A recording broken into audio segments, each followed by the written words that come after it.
De hoy, el Comité Permanente Académico y el Comité Permanente de Atención Integral en Salud presentarán la ponencia de Salud y Ambiente.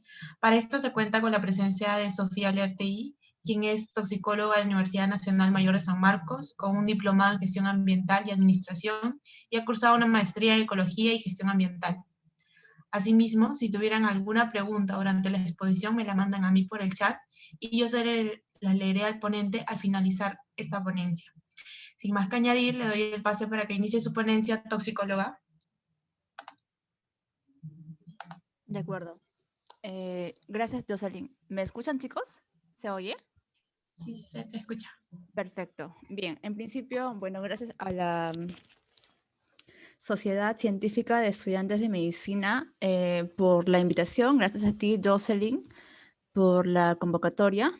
Y bueno, como lo ha definido Jocelyn, el tema que vamos a presentar ahora es el tema de salud y ambiente, ¿no? He tratado de elaborar una presentación bastante amigable, bastante ágil para que ustedes puedan llevarse la mayor cantidad de información. Voy a empezar compartiendo mi pantalla. Ustedes me confirman si logran ver, por favor.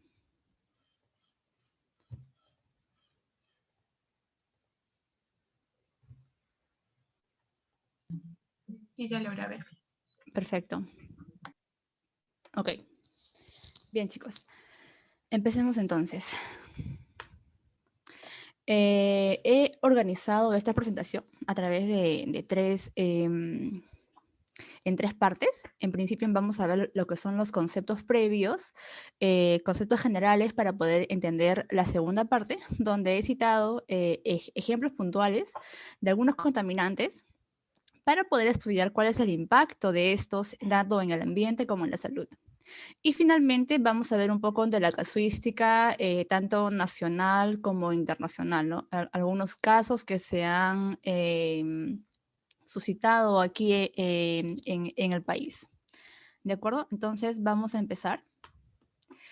Y iniciaríamos preguntándonos qué es salud, qué es ambiente, ¿verdad? Son conceptos generales que usamos siempre a diario, pero que muchas veces cuando cuando nos preguntan qué es salud, qué es ambiente, es como que es un tanto una pregunta subjetiva. Entonces, para evitar este tipo de situaciones, vamos a traer a colación las definiciones planteadas por la OMS y el Ministerio del Ambiente.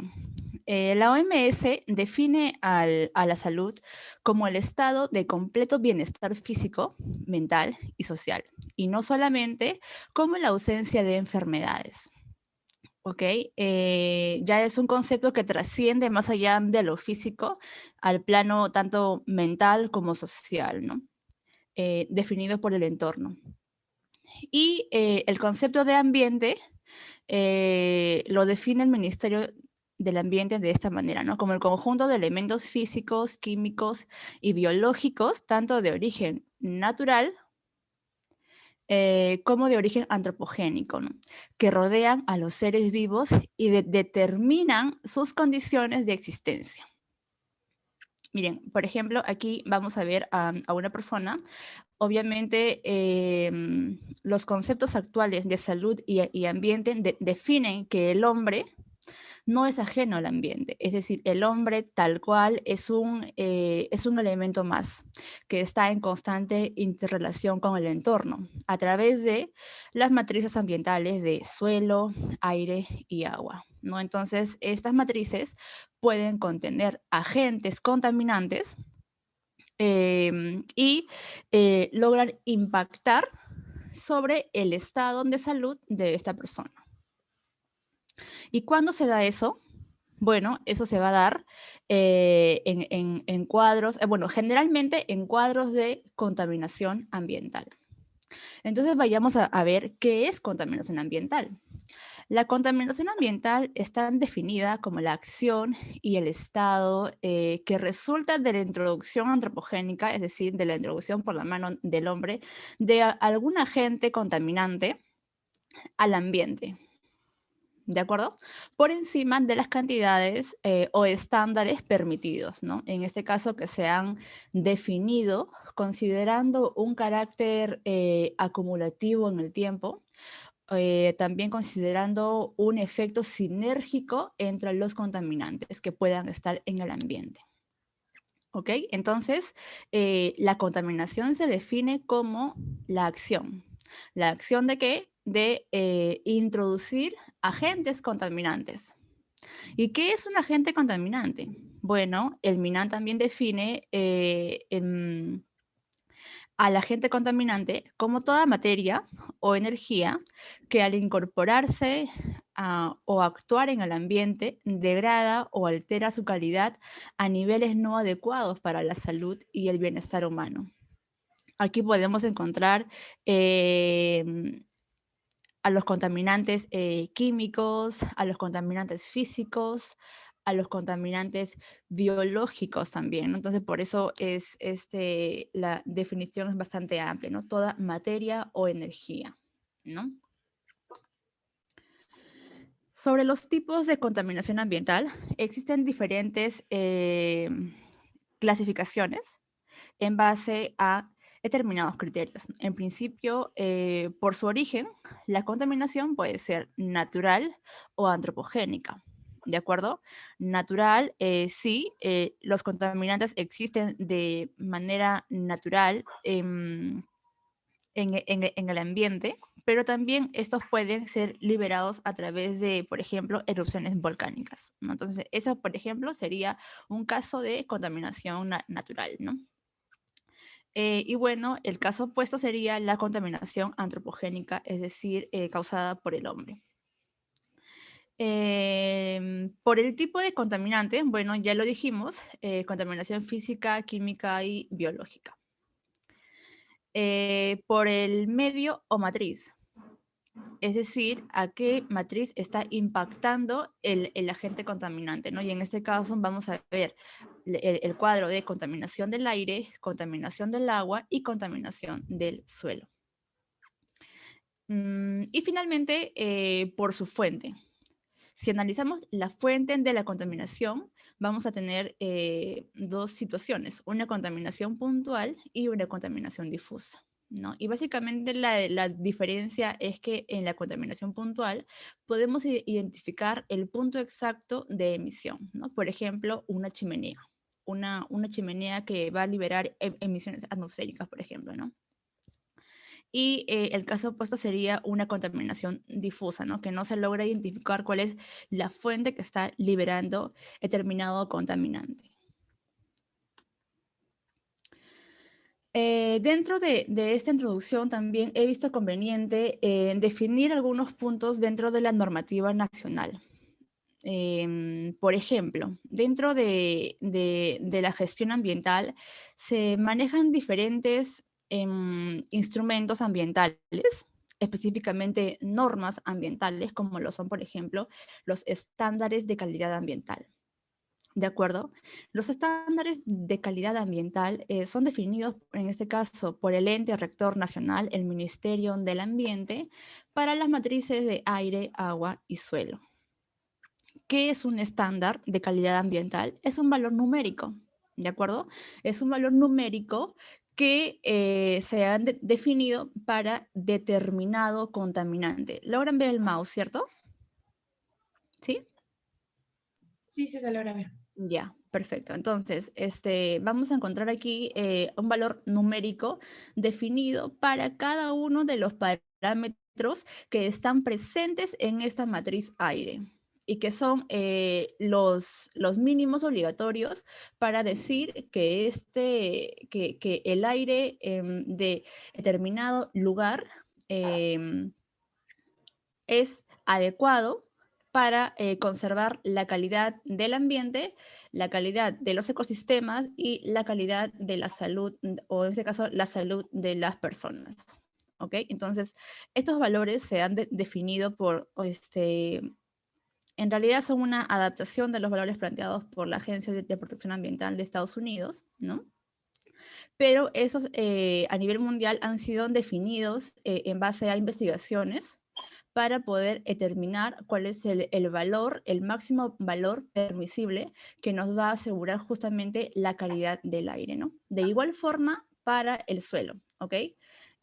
Los ECA son distintos según cada matriz, sea por ejemplo el suelo, el aire, el agua, debido a que los contaminantes que están presentes en el suelo obviamente no son los mismos o no siempre son los mismos a los contaminantes que están presentes en el aire, ¿no? Y eso básicamente debido a que a las características del medio y a las características fisicoquímicas del agente contaminante. ¿De acuerdo? ¿Y por qué es importante entender lo que es un ECA? Bueno, porque, por ejemplo, cuando hemos definido contaminación ambiental, aquí hemos hablado de contaminantes que son introducidos al ambiente por encima de las concentraciones máximas permitidas. ¿Cuáles son estas concentraciones máximas permitidas? Justamente los estándares de calidad ambiental. ¿De acuerdo? Ese es el punto, ¿no? Se me olvidaba esto. En cuanto al límite máximo permisible, también es otro valor es otro tipo de instrumento de gestión ambiental, pero en este caso el límite máximo permisible es el estándar que se le va plantear a la industria, a la empresa. Es decir, por ejemplo, si una empresa del rubro de la fundición, por ejemplo, libera tanto de plomo, bueno, el límite máximo permisible me dice que no puede superar este tope, ¿no? Entonces, estos son los límites planteados para la actividad antropogénica, en este caso para la actividad de la industria, ¿no? Ese sería en cuanto a la normativa nacional. Ahora, estos cuadros de contaminación ambiental, como lo hemos ya definido, se van a deber justamente a los agentes contaminantes que están presentes en el medio ambiental. Por ejemplo, en el caso de la matriz de suelo, que vamos a encontrar a metales pesados, vamos a encontrar plaguicidas, en general residuos sólidos, hidrocarburos totales de petróleo, ¿ok? A nivel del suelo, que vamos a encontrar material particulado, que es el polvillo que viene adherido, por ejemplo, al hollín. Son partículas muy, muy, muy finas, de PM10 o 2.5 micrómetros, que van a ingresar a través del el sistema respiratorio.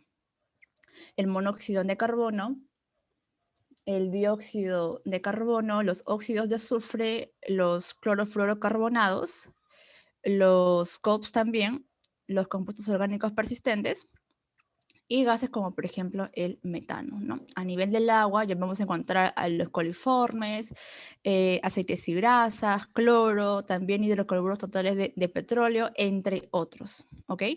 Entonces, estos contaminantes están en el ambiente, ya sea de manera natural o de manera antropogénica. ¿De acuerdo? Entonces, el hombre, al estar en contacto con estas matrices, está expuesto. ¿Ok?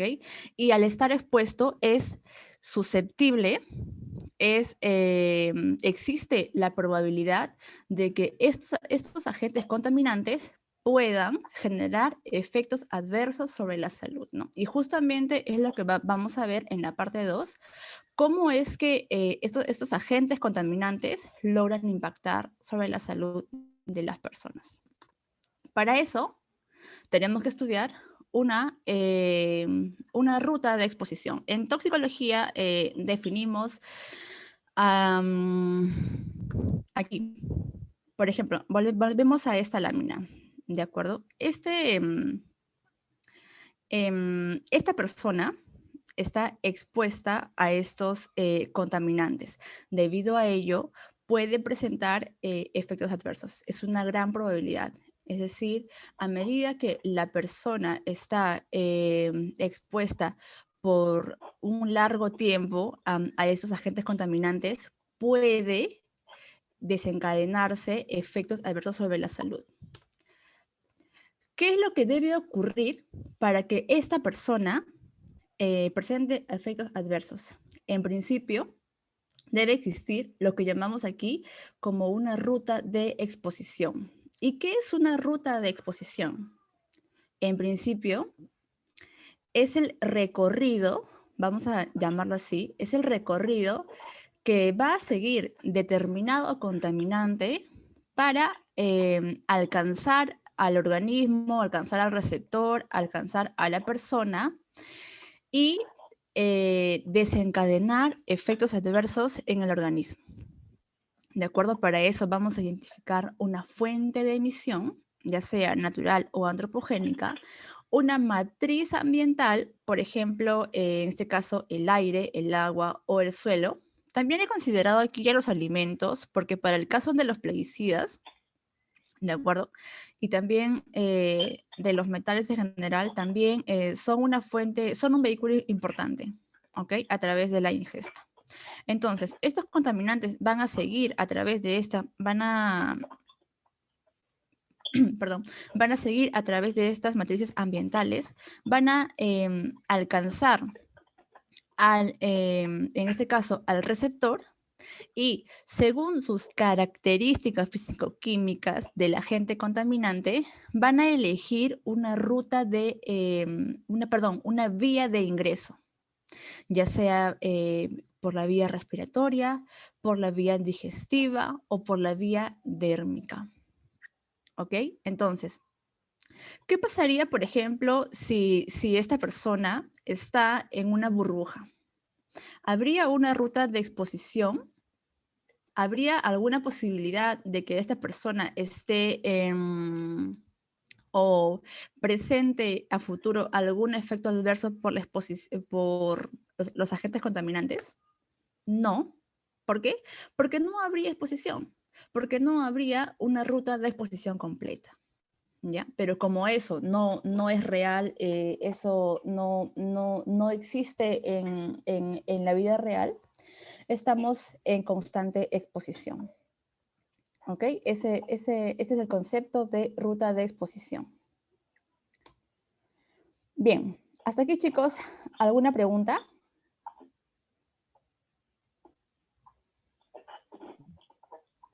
No veo ni una pregunta. Ya. Creo que por el momento está claro. Ya, perfecto.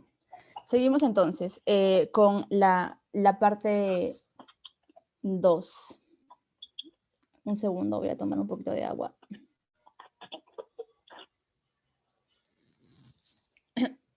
Ok. Ahora vamos a ver cuál es el impacto de los contaminantes en la salud, en el ambiente y la salud.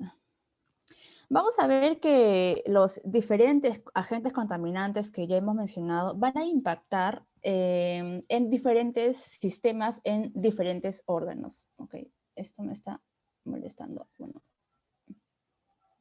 Ok, mejor.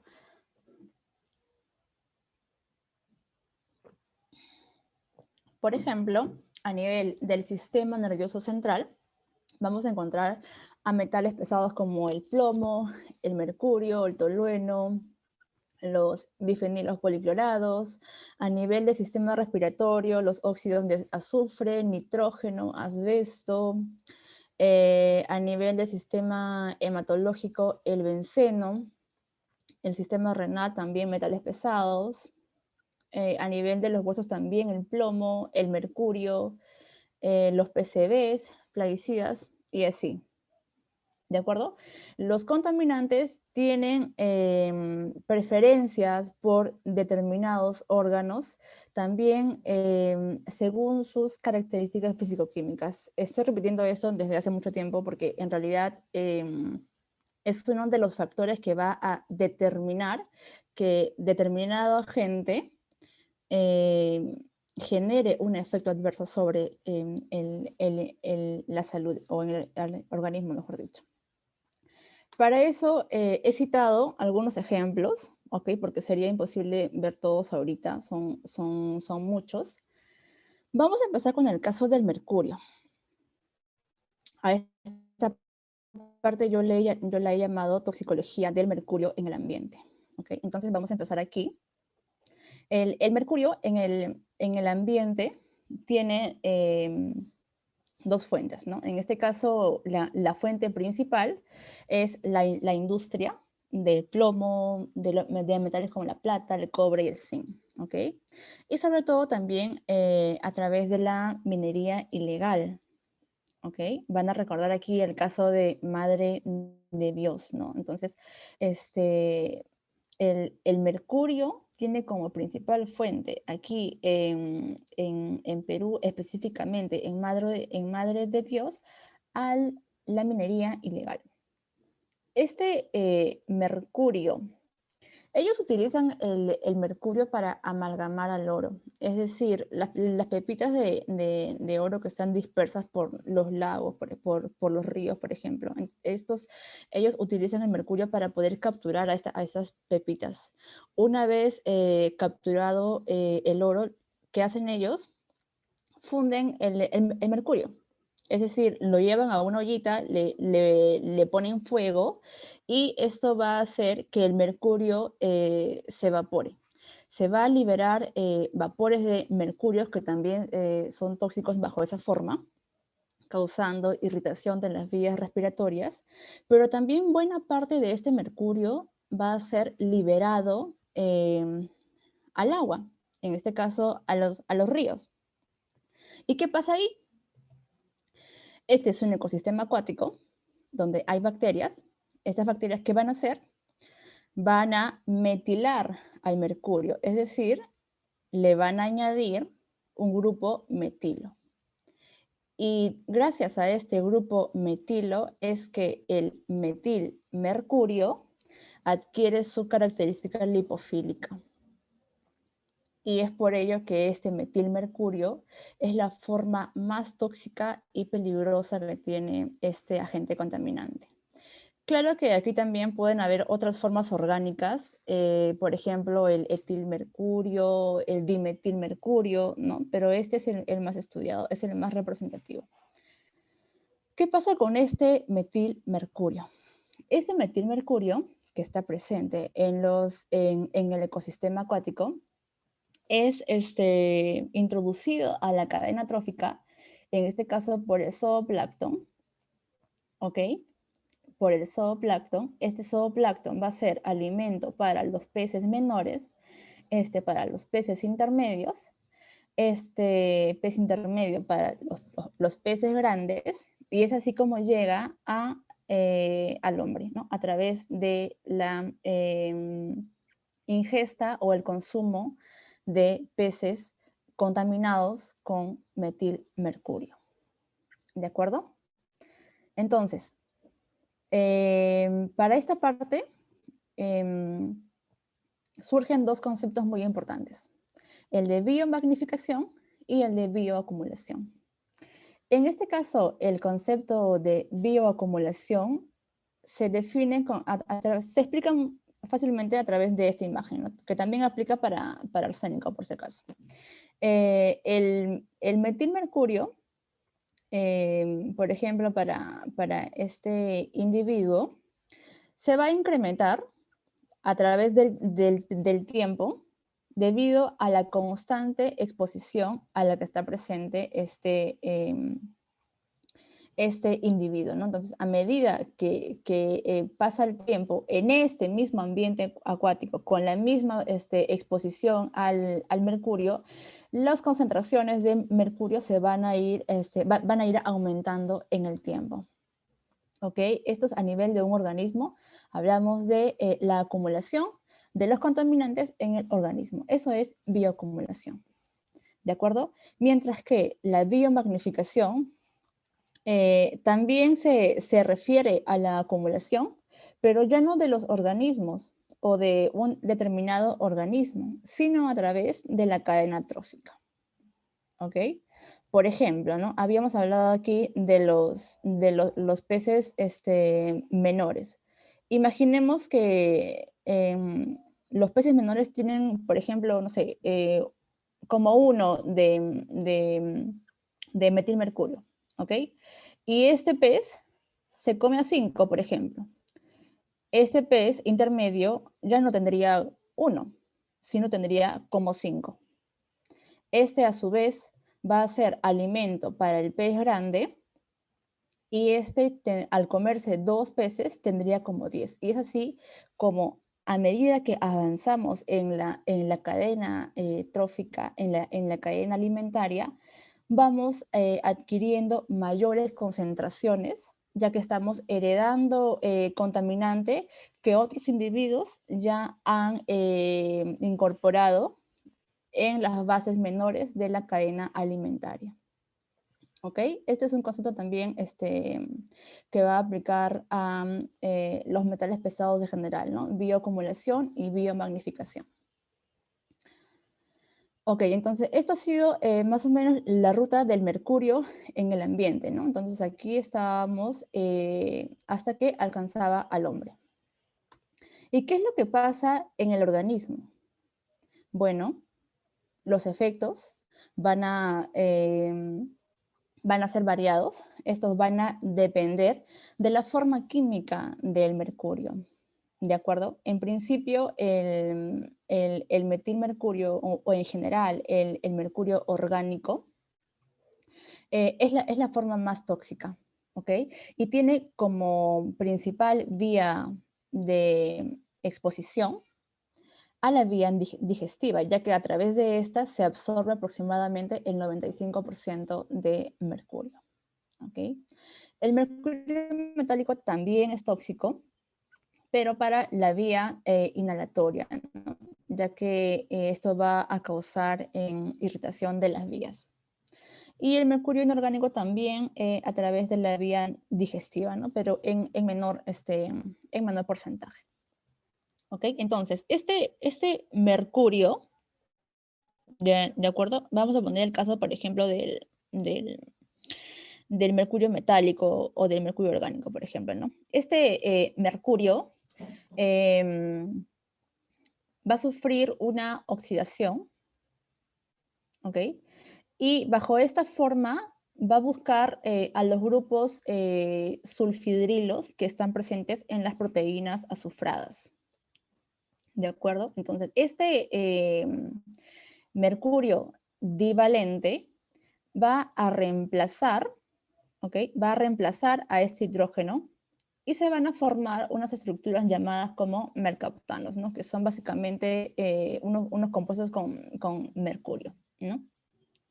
Bajo esta forma de mercaptano, el mercurio va a provocar que en este caso las proteínas precipiten. Y es así como va a generar diferentes efectos adversos, que los vamos a ver ahora, ¿no? Bajo esta forma, algunas formas químicas pueden viajar a través de la albúmina, u otros también pueden viajar a través de los mismos glóbulos rojos, ¿ok? El mercurio inorgánico se acumula en mayor concentración en los túbulos proximales a nivel de los nefrones, provocando a este nivel necrosis, ¿no? Y esto va a generar también insuficiencia renal, ¿no? Entonces, esto es uno de los efectos que vamos a ver a nivel crónico. Para el caso del mercurio metálico y del mercurio orgánico, ¿no? Se transportan hacia el cerebro por las características lipofílicas.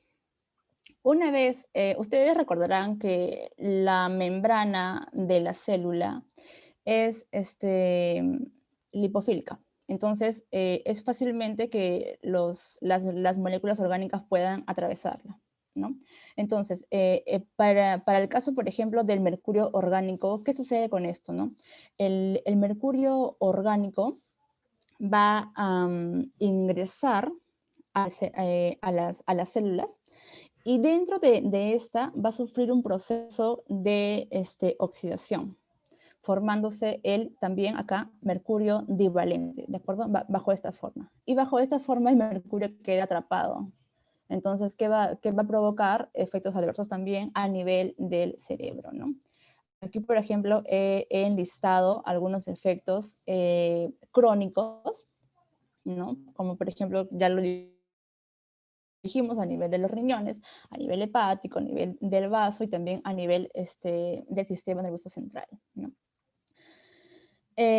Con respecto a la intoxicación aguda, esta no es muy común en el tema ambiental, sino aplica más para por ejemplo, casos ocupacionales, casos laborales, pero no sé si ustedes recordarán lo que ocurrió en Choropampa. No sé si recordarán, por ejemplo, ese episodio. El punto es que aquí hubo un derrame de mercurio. Entonces, la gente, ustedes saben que el mercurio a temperatura ambiente es líquido, ¿no? Y tiene ciertas formas atractivas. Entonces, las personas que hicieron lo vieron bonito, cogieron un poquito y se lo llevaron a su casa, ¿no? Entonces, este es un cuadro, por ejemplo, de intoxicación aguda ambiental, ¿no? Son episodios muy raros, pero también pueden aplicar, ¿no? ¿Qué vamos a encontrar aquí? Complicaciones pulmonares por la misma irritación de los vapores del mercurio. Puede generar también cuadros de neumonía, edemas, fallas respiratorias, gastroenteritis, irritación de las vías del tracto digestivo, halitosis, sabor metálico, y en el peor de los casos también úlcera, ¿no? Esto es con respecto del mercurio a nivel del organismo, ¿no?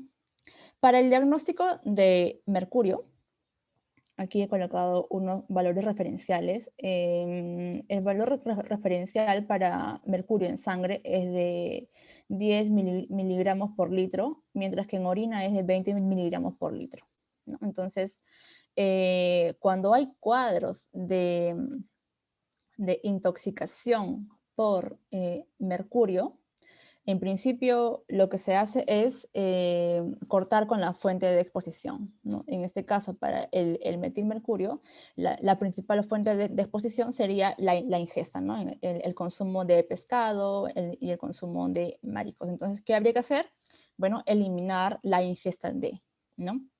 Y ya si son cuadros mucho más moderados, ya se evalúa la posibilidad de suministrarle, en este caso, quelantes, como por ejemplo el dimercaprol, o más conocido como VAL, o la penicilamina, ¿no? Eso ya va a depender del diagnóstico clínico, ¿no?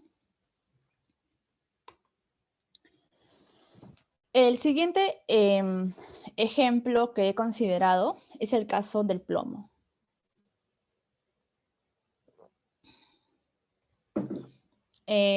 Sobre la toxicología del plomo en el ambiente, el plomo está presente en el aire. Voy a colocar este ejemplo, ¿ok?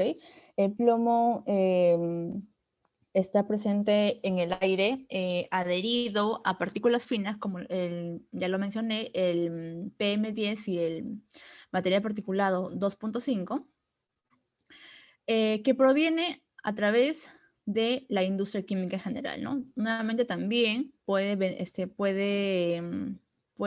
aparecer el plomo a través de una fuente natural, como por ejemplo las erupciones volcánicas, ¿no?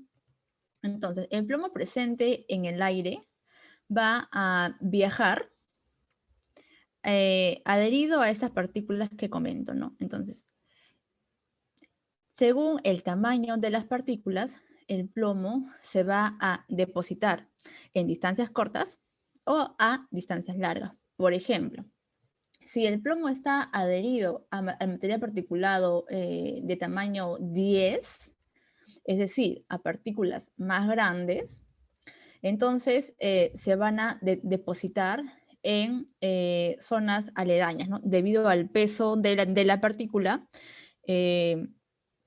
va a decantar al suelo mucho más pronto.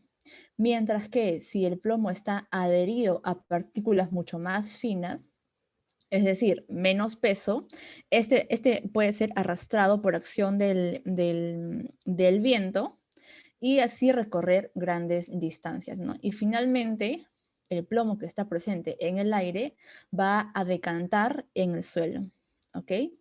Alcanzando así, por ejemplo, a campos agrícolas, ¿no? Y si encontramos suelo en campos agrícolas, nuevamente este metal puede ingresar a la cadena trófica, ¿no? Aquí también es importante considerar estas dos fuentes de contaminación por plomo. Es el caso de los plaguicidas, que también pueden suministrar metales pesados como el plomo, y también, por ejemplo, el parque automotor obsoleto. ¿De acuerdo? Eso también es una fuente de plomo, aunque actualmente el plomo ya ha sido prohibido de la gasolina, ¿no? Pero de todas maneras, a nivel mundial todavía hay países en los que esta es una importante fuente de plomo a nivel ambiental. ¿Ok? Entonces, a través de la cadena trófica va a alcanzar al hombre. ¿Ok? Y aquí nuevamente van a aparecer estos dos conceptos, el de biomagnificación y el de bioacumulación, ¿no? Que ya conocemos de qué consiste cada uno.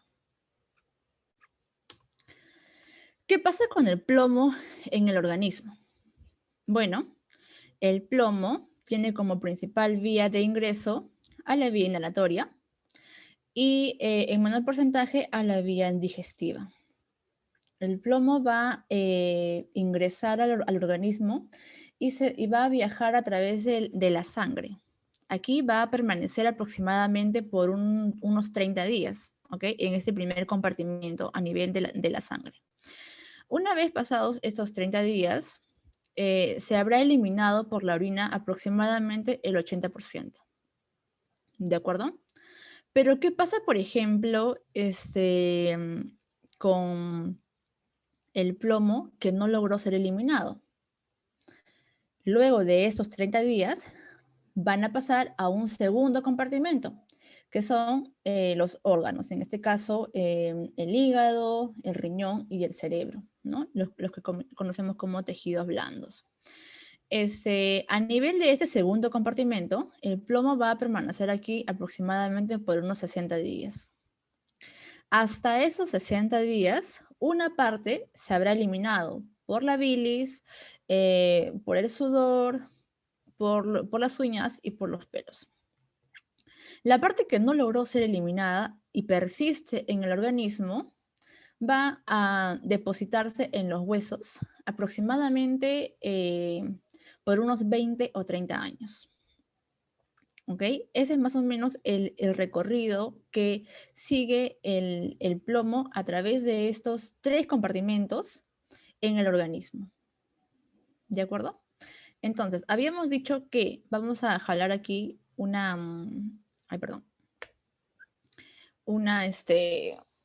flechita. A nivel de la sangre, el plomo estaba viajando unido, a nivel de la sangre el plomo estaba viajando unido a los glóbulos rojos. Nuevamente, este plomo también tiene afinidad por los radicales sulfidrilos que están presentes en las proteínas azufradas, ¿no? Entonces, este plomo va a adherirse a este grupo sulfidrilo, ¿ok? Y desde esta unión va a desplazar al calcio. ¿Por qué lo va a desplazar? Porque tiene mucha afinidad, tiene mucha semejanza con este elemento químico, con el calcio diatómico. Entonces, ¿qué pasa si el plomo desplaza al calcio? Bueno, lo que pasaría, por consiguiente, sería que todas las funciones que dependen del calcio se van a ver bloqueadas, se van a ver alteradas. Como por ejemplo, el plomo va a interferir con el metabolismo de la vitamina D. El plomo, al reemplazar al calcio, se va a comportar como un segundo mensajero. y a través de esto va a bloquear diferentes rutas metabólicas. El plomo también va a activar a las enzimas que dependen de calcio, como justamente la proteína quinasa C. El plomo también se va a unir a la calmodulina y también va a generar desequilibrios a nivel celular. Y finalmente, lo que va a hacer el plomo es que va a inhibir en este caso, la bomba sodio-potasio ATPasa, que es la encargada de regular los niveles de calcio intracelular. ¿Qué va a generar esto? Bueno, aquí lo vamos a ver. Diferentes efectos a nivel del sistema nervioso central, como por ejemplo fatiga, malestar, irritabilidad, disminución de la libido, alteración de la función neuropsicológica, cefalea, encefalopatía, tremores. A nivel gastro va a generar cuadros de anorexia, náuseas, constipación, pérdida de peso. A nivel de la sangre, ¿ok? Va a generar también cuadros de anemia, el punteado basófilo. A nivel de los riñones también va a presentar cuadros de insuficiencia renal crónica, nefritis, proteinuria. A nivel cardiovascular también efectos como la hipertensión, entre otros, ¿no? Entonces, es decir, el plomo, ¿ok? Al alterar al calcio, al desplazar al calcio, va a generar efectos en casi todo el organismo, como hemos podido ver, ¿no? ¿Cuáles son los antídotos o cuáles son el tratamiento que se indica para estos cuadros de intoxicación por plomo? Bueno, en principio, como ya lo mencionamos, eliminar la fuente del contaminante, ¿no? Eliminar en este caso la exposición. El antídoto va a ser el dimercaprol para amortiguar los efectos, así como también el EDTA. En esta imagen vamos a ver un resumen de lo que es el modelo metabólico del plomo, ¿no? Como habíamos dicho, el plomo va a ingresar a través de la inhalación o por ingestión, por el pulmón o por el tubo gastrointestinal hacia la sangre, ¿no? A través de este primer compartimento se van a eliminar por la orina, ¿ok? La mayor cantidad de plomo, mientras que la parte que no, o la porción que no es eliminada, se va a depositar en tejidos blandos, ¿no? Donde aquí va a permanecer aproximadamente por 60 días, ¿no? Luego de estos 60 días, una parte se habrá eliminado por la piel, a través del pelo, sudor, de las uñas, o también a través de las heces, ¿no? Y finalmente, la porción va a depositarse, o la porción restante se va a depositar en el tejido óseo, ¿no? Donde va a permanecer gran cantidad de tiempo, ¿no? Entonces aquí vemos tres apartados muy importantes. La absorción, que correspondería a la parte de la toxicocinética, es decir, cómo ingresa el organismo, perdón, el contaminante al organismo. El depósito, es decir, en el compartimento definido donde va a almacenarse o por donde va desplazándose el contaminante, y las vías de eliminación en este caso, el plomo. Otro ejemplo que he considerado muy importante también, no solo para hablar de metales pesados, son los plaguicidas. ¿Ok? Y en esta lámina vamos a ver la toxicología de los plaguicidas, tanto en el ambiente como en la salud. Hablar de plaguicidas es un capítulo muy grande. Yo me voy a centrar aquí en el caso de los organofosforados, que son uno de los más comunes. ¿Ok? Pero también hay otros, como por ejemplo los organoclorados, los cardámicos, y así diferentes también, ¿no? La principal fuente es la agricultura, ¿ok? Porque estos van a favorecer, o en este caso van a ayudar al control de plagas y también van a aumentar la productividad de los suelos, ¿no? Entonces, desde un punto de vista económico, esto es importante para la actividad, ¿no?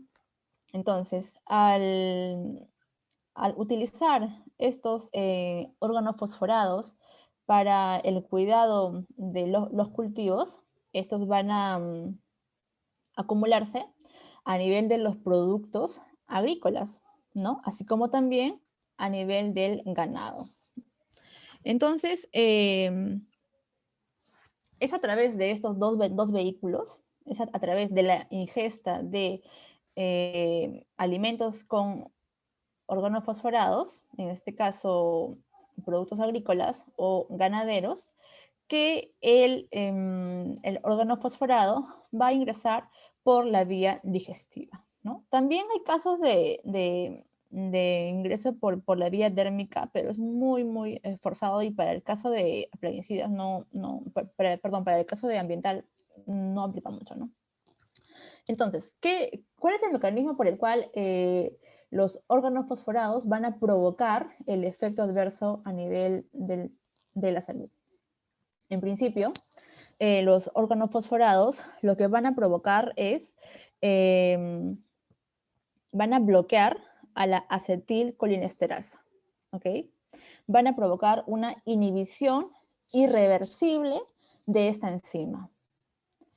¿Y qué pasa con esto? Bueno, al anularla, lo que van a hacer es, esto va a generar el incremento de la acetilcolina, ya que la función de esta acetilcolinesterasa era regular los niveles de la acetilcolina, ¿no? Que es una molécula endógena, ¿no? Entonces, al incrementarse los niveles de acetilcolina, ¿qué va a pasar? Bueno, a nivel del sistema nervioso central van a aumentar los efectos muscarínicos y los efectos nicotínicos, ¿no? Y esto se va a traducir en pérdida de la coordinación muscular, fasciculaciones, convulsiones, cefalorrea, muertes, diarreas, ¿no? ¿Cuál es el tratamiento que se indica para estos cuadros de intoxicaciones por órganos fosforados, ¿no? En principio, la pralidoxima, ¿ok? La atropina y el diazepam, ¿no? La pralidoxima está indicada específicamente para inhibir los efectos nicotínicos. La atropina para inhibir los efectos muscarínicos, como por ejemplo los temblores, ¿no? Las fasciculaciones, convulsiones, ¿no? Y el diazepam para poder tranquilizar a la persona, ¿no?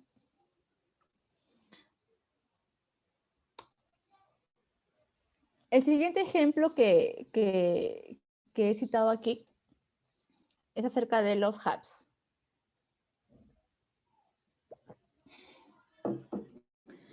La toxicología de los HAPs en el ambiente y la salud es muy sencilla en realidad. Existen más de 100 moléculas que pertenecen al grupo de los HAPs, ¿no? En este caso, la OMS y la Agencia de Protección Ambiental han definido a 16 de ellos como los prioritarios. ¿Debido a qué? Debido a su gran impacto sobre la salud. ¿Ok? Uno de los más representativos de este grupo es el benzopireno. ¿Ok? ¿Cuál es la fuente natural de los HAPs, o en este caso del benzopireno? Bueno, las fuentes naturales serían también las erupciones volcánicas y los incendios forestales. Las fuentes antropogénicas, perdón, en general podríamos llamar, por ejemplo, a la combustión de fósiles. Pero también están cuadros como, por ejemplo, el humo del tabaco, la parrilla, los alimentos ahumados. Y también son utilizados en la industria a través de la producción de colorantes, resinas, pero esto es en menor medida, ¿no? La fuente más relevante aquí sería la combustión de fósiles. ¿Ok? Entonces, estas moléculas orgánicas, estos hubs, este benzopireno, tendría como matriz ambiental al aire, ¿ok? Por lo que su vía de ingreso sería la inhalatoria, ¿no? Hacia el organismo. Y también tendría como vía digestiva por los productos ahumados, ¿no? La carne, la parrilla, ¿no? Entonces, ya una vez atravesadas estas barreras, ingresa al organismo, donde va a desencadenar efectos carcinogénicos y efectos mutagénicos. Esta es la lista de los 16 contaminantes pertenecientes al grupo de los HABs que han sido clasificados como posibles, como probables y como cancerígenos por la IARC.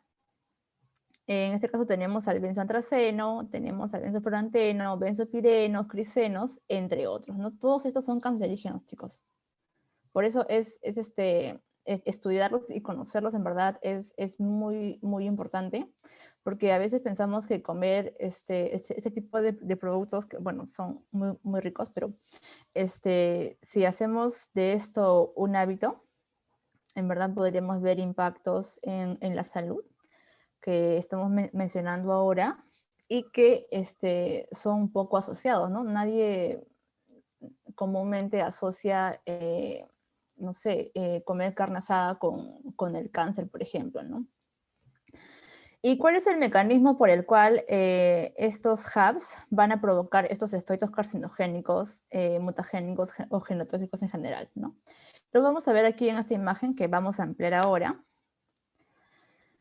Esta es la estructura. Vamos a empezar por aquí. Esta es la estructura del benzopireno, ¿de acuerdo? Este benzopireno va a sufrir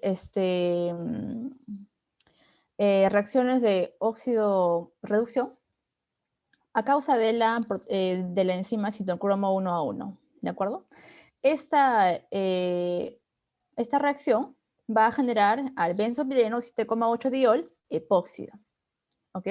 Y aquí viene otra enzima, que es la epóxido hidrolasa, y lo va a hidrolizar. Miren cuántas reacciones ya se van a generar aquí. Luego de que la epóxido hidrolasa cumple su función, se va a generar el benzopireno 7,8-diol. Este benzopireno 7,8-diol va a nuevamente ser óxido reducido por la citocromo y esto va a generar el benzopireno 7,8-diol 9,10 epóxido. ¿Okay? Esto es un poquito de química orgánica, pero ya casi llegamos a lo que nos atañe. ¿Okay? Esta molécula, ¿de acuerdo? Esta molécula es la culpable de todo. ¿Por qué?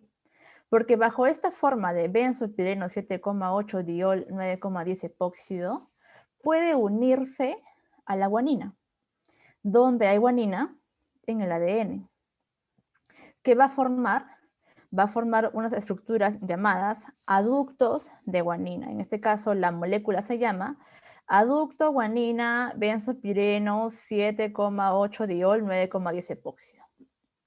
¿Y qué hay con esta formación de aducto? Bueno, esto va a generar justamente las alteraciones a nivel del ADN. Y esto va a provocar efectos carcinogénicos y en el tiempo también efectos mutagénicos.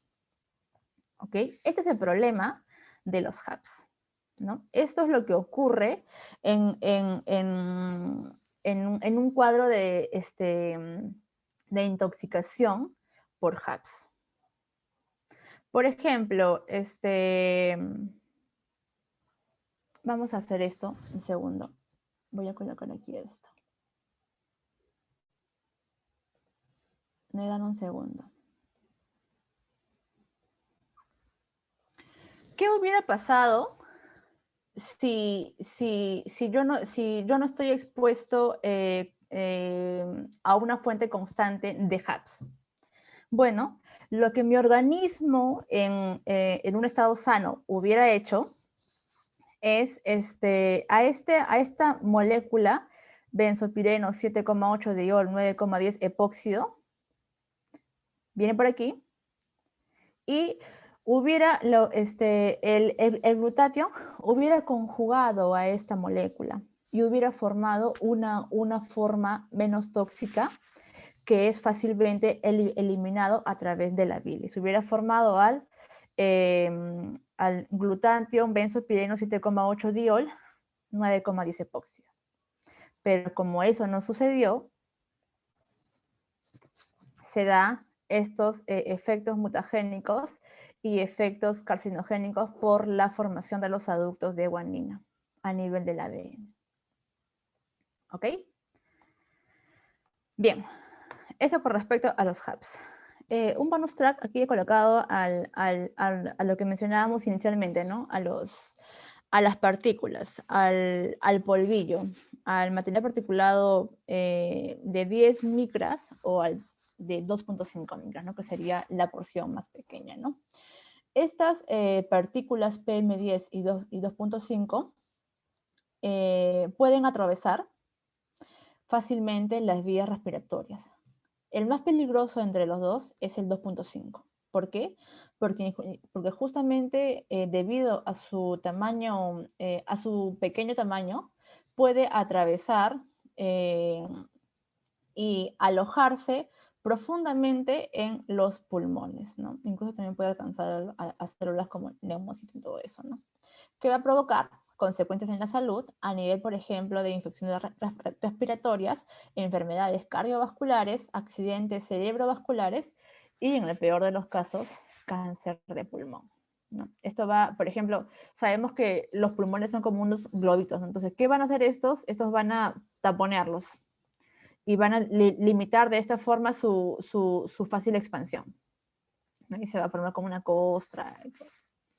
Es muy, en verdad, esto es uno de los contaminantes que está provocando graves casos de contaminación por aire en países como China, en países muy industrializados, porque su principal fuente es la industria.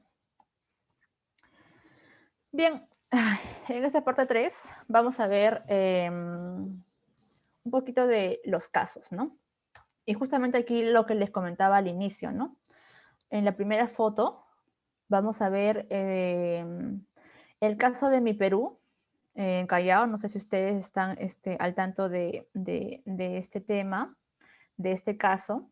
En el año 2017, si mal no recuerdo, fue declarado en emergencia ambiental debido a los altos índices de plomo en sangre que se encontraron en los niños que viven en esta zona. ¿Ok? ¿Qué hay aquí? Hay empresas de fundición.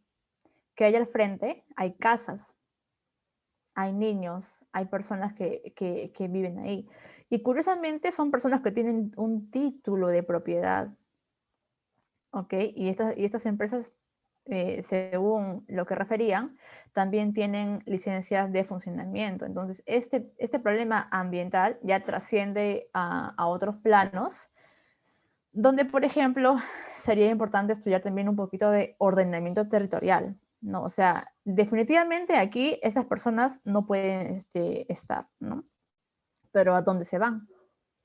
No tienen a dónde ir, ¿no? Entonces, hasta el día de hoy, estas personas siguen viviendo aquí y las empresas también siguen trabajando aquí y trabajan todos los días, todo el día. Yo estuve aquí y a los 10 minutos ya me dolía la cabeza. En verdad es muy, muy, muy fuerte el nivel de contaminación por plomo que está presente en esta zona, ¿no? Otro caso también, este caso es muy conocido, el caso de La Oroya.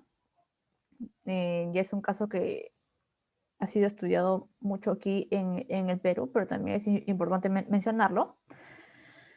También por intoxicación por plomo, ¿no?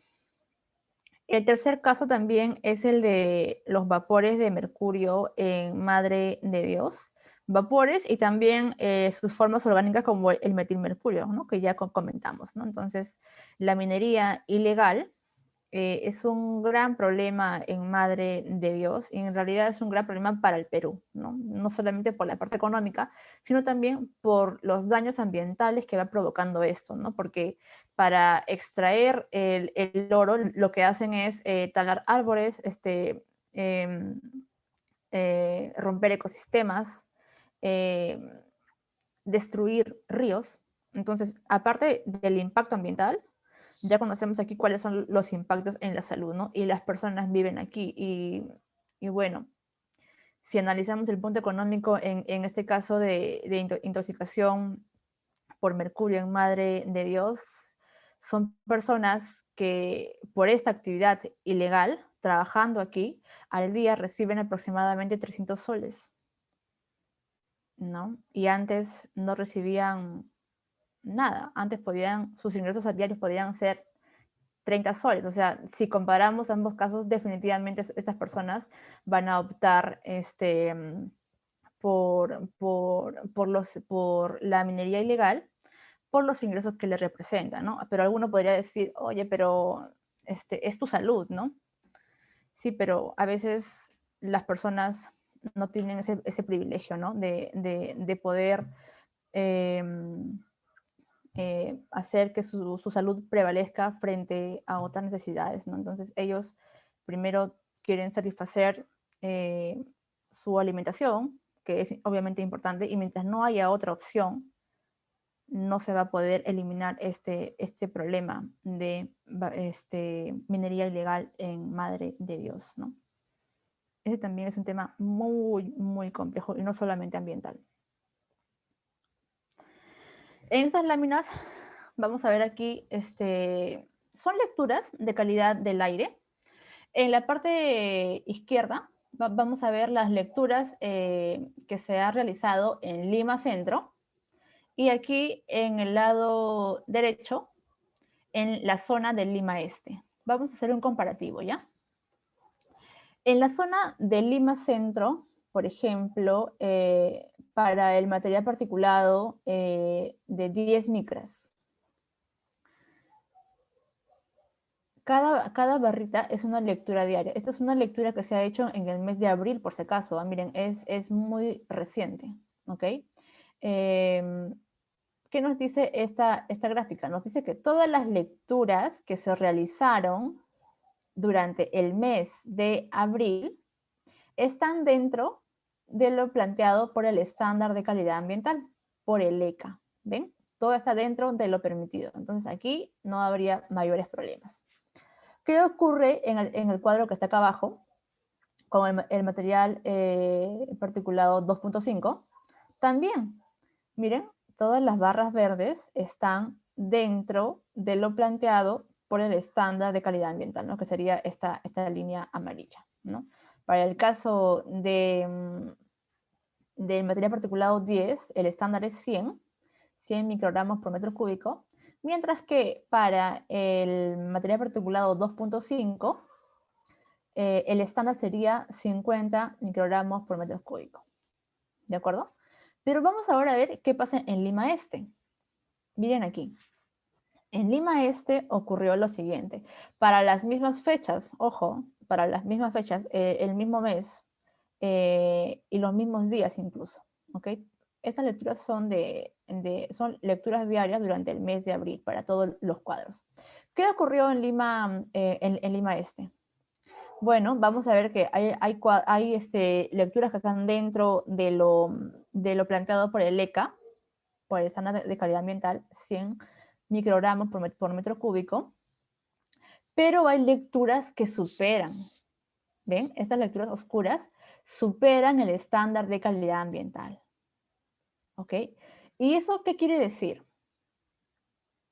Eso quiere decir que la calidad del aire para este parámetro no es tan buena, ¿ok? Eso quiere decir que necesariamente voy a presentar efectos por ¿Material particulado? No, no necesariamente, ¿ok? Aquí vamos a hablar de riesgos. Aquí estaríamos hablando de riesgos solamente, de una probabilidad, ¿ok? Este es un tema muy amplio de evaluación de riesgos a la salud y es otro capítulo, pero no es suficiente con que el contaminante esté superando al estándar, ¿ok? Primero, en principio, hay que sacar un promedio, ¿ok? Luego del promedio, hay que evaluar otros factores como, por ejemplo, las características de la persona, ¿ok? Su genética, su alimentación, estado de ánimo y así, diferentes factores. Por ejemplo, también el tiempo de exposición, si vive en la zona, si trabaja en la zona, es decir, hay diferentes criterios que se van a evaluar para determinar si un contaminante que está presente en el ambiente va a generar o no efectos adversos. No es suficiente con que supere el estándar y ya. No. Eso tenemos que tenerlo muy, muy en claro. ¿De acuerdo? En el segundo cuadro, aquí, bueno, para el caso de material particulado, todo estaba ok, ¿no? Todo estaba dentro de los valores permisibles. En esta lámina, bueno, esta lámina corresponde a las muertes generadas por contaminación a nivel de América Latina, ¿no? Vamos a ver, esto corresponde al año 2015, ¿ok? No encontré una más actual. El primer país que está en el top es Haití, le sigue Honduras, está Guatemala y luego Perú. Es decir, estamos dentro de los 5 primeros países con más muertes a causa de la contaminación ambiental. Entonces, no es un tema nuevo, ¿no? Es un tema que ya hace rato está o debe estar en la agenda, ¿no? Y no solamente de las autoridades, sino también nosotros mismos, ¿no? Hay que mejorar nuestros hábitos. En cuanto a las víctimas del aire contaminado, aquí específicamente hablamos de la matriz aire.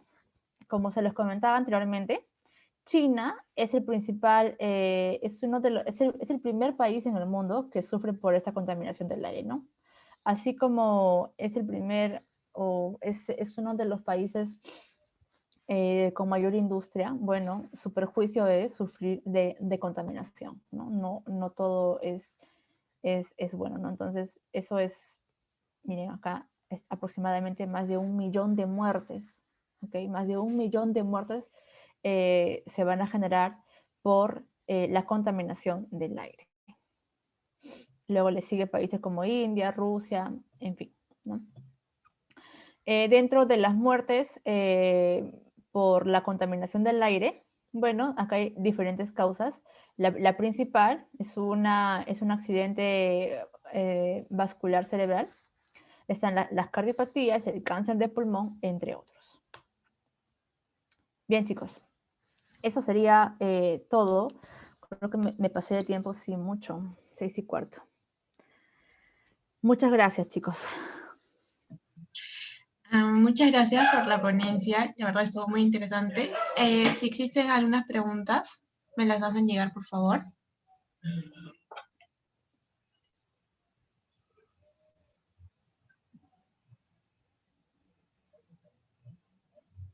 Bueno, acá hay una. ¿Cuánto tiempo permanece el plomo en el ambiente? El plomo puede permanecer en el ambiente todo el tiempo que tengamos alguna fuente.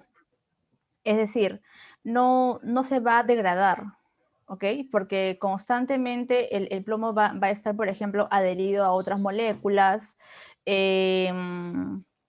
como por ejemplo a formas orgánicas, ¿ok? Entonces, difícilmente, o en todo caso, el plomo no se va a eliminar. Lo que sí se va a hacer es capturar. Eso sí se puede hacer, ¿no? Por ejemplo, cuando hablamos de captura de plomo, ¿no? En este caso, cuando a nivel del suelo, por ejemplo, ¿ok? a nivel del suelo, van a haber ciertas condiciones, como por ejemplo el pH, el tipo de suelo, la presencia, por ejemplo, de algunas moléculas como carbonatos, que van a hacer que el plomo se inmovilice, se atrape, se capture, vamos a llamarlo así, ¿no? Entonces, bajo estas formas y bajo la presencia de estos factores, el plomo se va a inactivar, vamos a llamarlo así, ¿no? Pero no es que ya yo pueda decir que de acá a un tiempo el plomo se va a eliminar, no. A menos que se practiquen medidas de remediación, medidas de limpieza ambiental, ¿no? Pero eso representa un costo muy elevado, ¿no? Pero en líneas generales el plomo va a permanecer en el ambiente en diferentes formas. Sí, creo que alguien quiere preguntar Sí. Por audio. Adelante.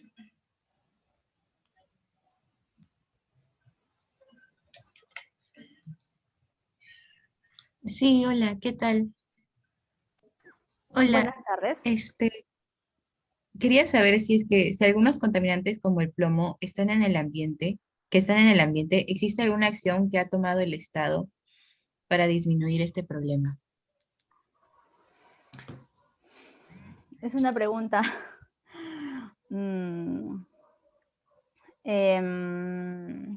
A ver, yo trabajé en el MINAM, ¿ok?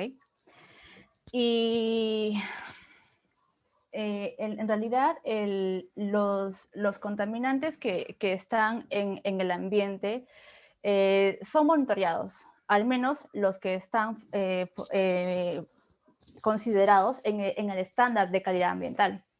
Es decir, a nivel de Lima metropolitana y también a nivel nacional, hay equipos que van controlando, que van monitoreando las concentraciones o los niveles de estos contaminantes, ¿no? Entonces, hay una vigilancia activa, sí, hay una vigilancia activa. Hay también plataformas que te van a brindar información, como por ejemplo el CINIA, el registro de emisiones y transferencias de contaminantes, RED-C, también, que te van a brindar información de, por ejemplo, cuáles son los contaminantes, en qué zonas están, en qué concentraciones, cuáles son los impactos, ¿no?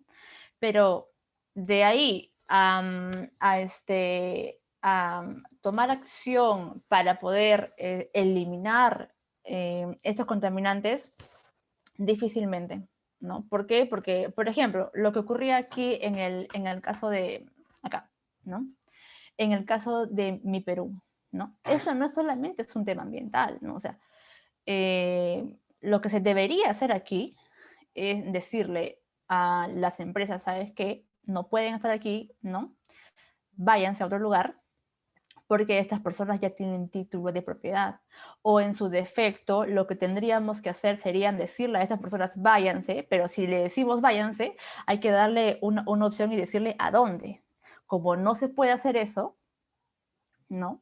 Es un problema que no solamente es ambiental, es un problema económico, es un problema de ordenamiento territorial, es un problema de licencias, es un problema de formalidad, de informalidad. Como no se puede hacer eso, ¿qué hacemos? Nos enfocamos en los residuos sólidos, ¿no? Que es ustedes han visto que el Ministerio del Ambiente está muy, muy enfocado en ese tema, ¿no? Que es importante, sí, ¿no? Pero cuando estudiamos el tema de salud y ambiente, pucha, vemos y decimos, ¿no? En verdad, esto es prioridad, esto debería ser, ¿no? Pero a veces las entidades gubernamentales, no sé, en mi opinión, les falta, no sé, poder de decisión, ¿no? Porque al fin y al cabo ellos son el ente rector nacional, ¿no? Y tienen todo para poder, por ejemplo, determinar y decir, ¿sabes qué? No más esto, no más lo otro, ¿no? Pero mientras tanto, no.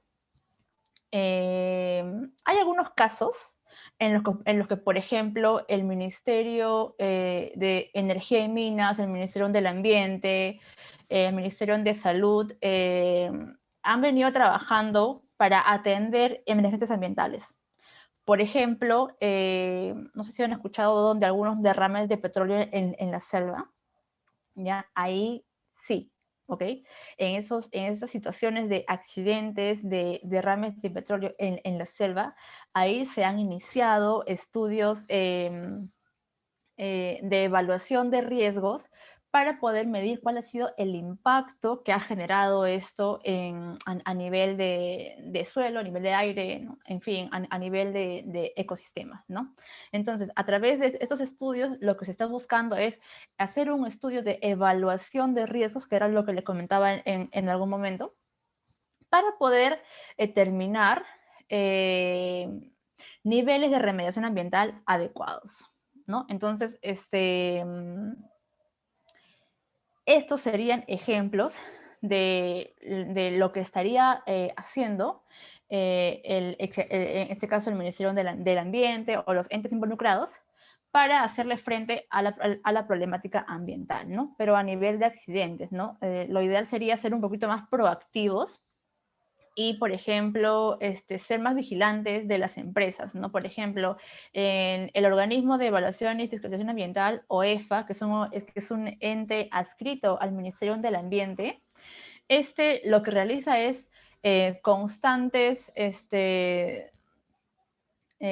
supervisiones, visitas técnicas a empresas, ¿no? ¿Pero a quiénes? A empresas formales, ¿no? Y a veces estas empresas, como las visitas ya están programadas, ya saben cuándo van a ir, apagan todo, ¿no? Apagan todos los equipos para que OEFA llegue y diga, ah, sí, todo está bien, ¿no? Pero entonces ahí ya falta un poquito más de mano dura y también un poquito de conciencia, ¿no? Por las personas involucradas en esto, porque al final es sacarle la vuelta al Estado, pues, ¿no? Entonces, eso no tiene pies, ¿no? Eso con respecto a las empresas formales, ¿no? Pero ¿qué pasa con las informales? Y esas son más peligrosas. ¿Por qué? Porque no están identificadas. Y al no estar identificadas, nadie sabe qué es lo que tienen adentro, nadie sabe qué es lo que están liberando. Entonces, por eso a veces cuando escuchamos, por ejemplo, no sé, que una fábrica de pinturas en tal lugar, no sé, se incendió, no sé, tuvo tal derrame, o sea, eso es muy peligroso porque justamente al no conocer o al no tener identificada a esta empresa, no vamos a saber qué es lo que están liberándose y lo que es peor, no vamos a saber actuar de manera adecuada, ¿no? Eso con respecto a tu pregunta. Sí, creo que contestaste, creo, a la duda. No observo más preguntas. De acuerdo. Entonces, a nombre del Comité Permanente Académico, del Comité Permanente de Atención Integral, le agradecemos a usted, psicóloga Sofía Alertegui, por habernos brindado una ponencia de gran envergadura para nosotros, los estudiantes. Por otro lado, a los participantes se le otorga mediante el chat el link de la inscripción para que puedan recibir la certificación por parte del Comité Permanente Académico. Muchas gracias por su asistencia y por su interés en seguir adquiriendo nuevos conocimientos. A ustedes, chicos, muchas gracias por todo. Cuídense. Gracias.